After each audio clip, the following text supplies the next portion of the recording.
Guys, my name is Palpatine Bricks, and today we're going to be looking at the 22 LEGO Star Wars sets that were released in 2002. This video is going to be extremely long, so make sure to grab some popcorn. It's going to include every single LEGO Star Wars set from 2002, from all these small ones to the massive UCS one that got released in that year. We're going to be looking in chronological order in size, from smallest to the largest. So let's take a look at all these 22 sets, see if they're worth it, see if they're outdated, or if they are just overpriced right now. That we have in 2002 is the 7203 Jedi Defense. It includes 2 droids and also Obi-Wan in training. Very cool. So Qui-Gon Jinn was in this scene as well, which is the next set that we'll be taking a look at. Very nice. Is the Jedi Defense 2. Now this chronologically aligns with the other set. It's the 7204 with 2 different battle droids, one red and one being normal with a different head, and it actually shows you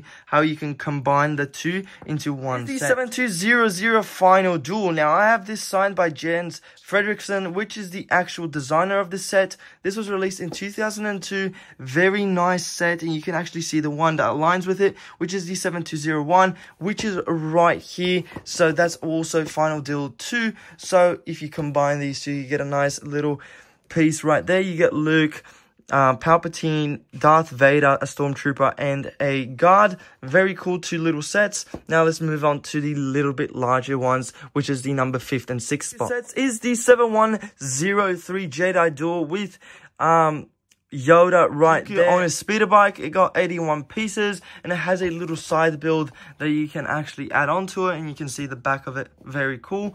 Then we have the 7113 Tusken Raider Encounter, which again has Obi-Wan and 2 Tusken Raiders. Seth on this list is 7119. Now this is an unusual box because it's a bit thicker than the other 2. This is the twin pod cloud car, which is obviously based on the Cloud City cars that were there. You can actually make it into a Vulture droid and a small little X-Wing, and it shows you when the TIE Fighter is chasing the Millennium Falcon. This is the 7139 Ewok Attack. This is the only box that is square-shaped in this size, in this whole wave. So that's pretty cool to see. It includes a speeder, a little thing that they fly in, and also a catapult. Very cool to see. The minifigure selection as well. I do enjoy this set. Obi-Wan's Jedi Starfighter, 138 pieces, has Obi-Wan and the probe head, but not the actual probe.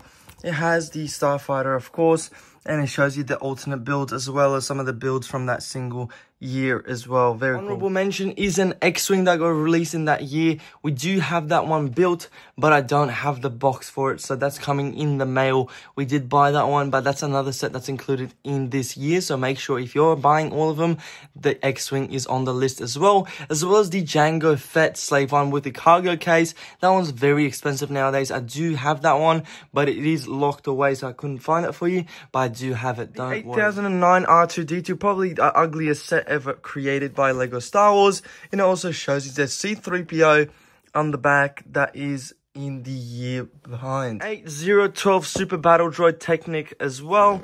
Very cool set, very nostalgic nevertheless, but it is still an ugly set. You can still move the arms, shoot and move the arms. Very cool to see, and it shows you the same sets as the R2-D2 on the back. So, the 8011 Jango Fett Technique. Now, this is one of my favorites. It has the Jango Fett slave rod in the back. I love this set. It does look very nice and vibrant. I love the purple colors. It can move forwards and back. It can move its arms and its head. Very cool. And it has those 4 sets in the back.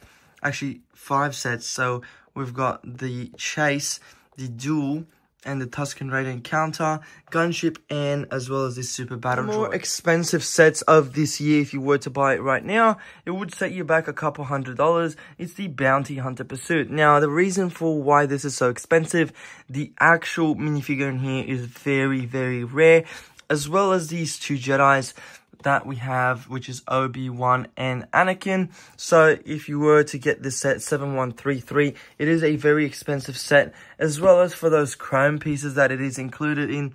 Those are very hard to come by. And then it shows you some of the pictures from the scene itself. Very expensive UCS model, which is the smallest UCS model of LEGO Star Wars ever created. As you can see, it does say Ultimate Collector Series there. It's the Naboo Starfighter. Now, the reason for why this set is so expensive: the box, the instructions, the chrome pieces, and the sticker sheets. That is the most important part. So I do have one built in my collection right there. But this set me back a couple $1,000 just to have sealed and boxed in this condition.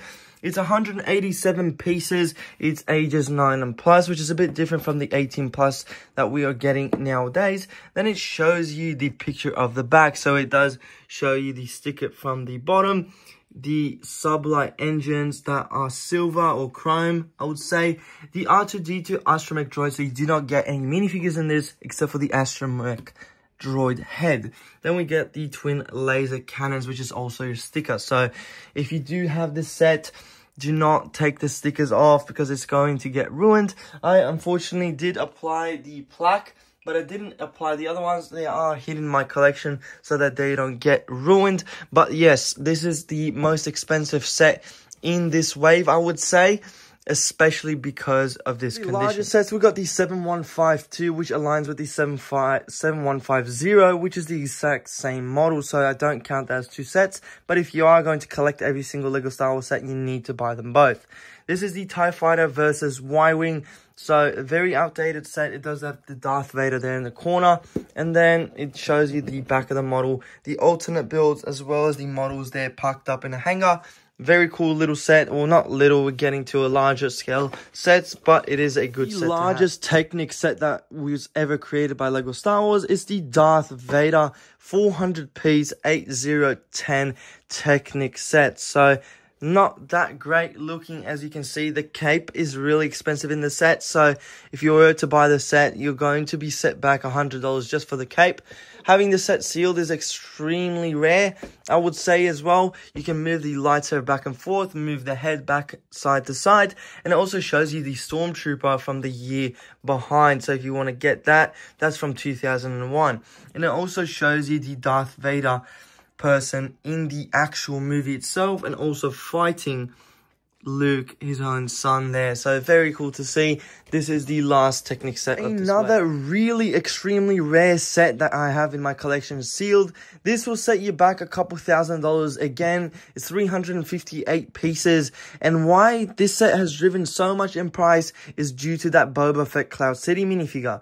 This Jango Fett Slave One hasn't been released yet. It's been over 23 years since we've seen this set. So it is the Jango Fett Slave One. That unique blue and green combination of that Jango Fett Slave One just sets it back. And what else makes it such an expensive set is this Jango Fett minifigure, which has his head underneath and the old style helmet. So a lot of people are going crazy over that, and you can definitely see how nice it looks there at the back. And it's actually a very similar picture to the Cloud City one of Boba Fett. So this is a very expensive set of the 2002 wave. So if you are going to pick it up, make sure to pick it up now, not later. It's going to break your bank. The set that was released this year, it's very expensive, so I'm not going to bring it out of the packaging. It's going to set you back around $1,000. It is 581 pieces. 65081 is the set number. It's R2-D2 with C-3PO 2-in-1. So it is going to cost you a lot of money. So the C-3PO was released back in the day, but it is in a 2-in-1 now because they couldn't sell them. So this is still considered a set. So if you don't have this, you don't have all the 2002 It's arguably one of the best gunships ever made. It's the 7163 Republic Gunship. So we've got Jedi Bob, which got released not long ago. 2 blue super battle droids, which are really, really rare. So if you have those, have a look. We got the original Phase 1 clone troopers there in the cockpit, and the gunship itself looks magnificent. I love this gunship. It's personally my favorite gunship ever released. I know a lot of people prefer the 2013 one and the 2009, I would say.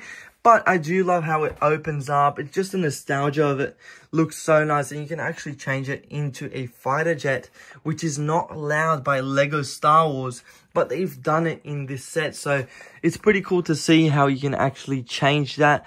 And it looks very nice. Second last set we have is the 7194 Ultimate Collector Series Yoda.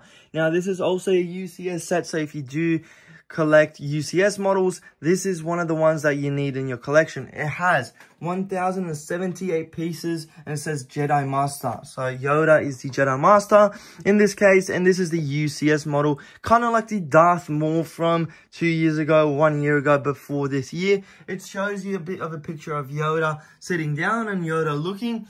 Very cool to see. It's 14 plus. I do love this box art actually, and the back shows you how it's been built. So number 1 is that much, and number 2 is that much, and number 3 is that much, and so forth. So very cool to see. This box art as well shows you the little bit of all that tree and all that surroundings of where Yoda lived. I do love how they've incorporated that into the box art from 2002. So this would have costed a lot to print out, all nice and colorful in the back. The last Lego Star Wars set from 2002 is the biggest Lego Star Wars set that got released to date, from 1999 to 2002.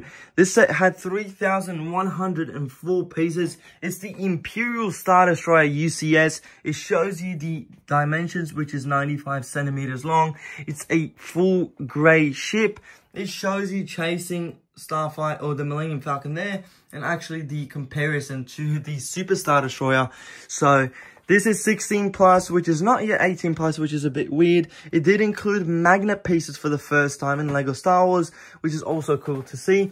Then the side just shows you the ship as well, if you can see right there. Nice whitish background. And then the back showed you the plaque, the Rebel Blockade Runner, and the ship itself. I love this ship before the new one got released in 2017. 2019. This ship was going for thousands of dollars before that set got released, and I could tell you why. I mean, look at the size of this thing. It's so big. This shows you the actual dimensions of it in the actual Star Wars world. It's got sensor arrays, an ion cannon, turbo laser turrets, a deflector shield dome, and main engines at the back. I love this set with all my heart.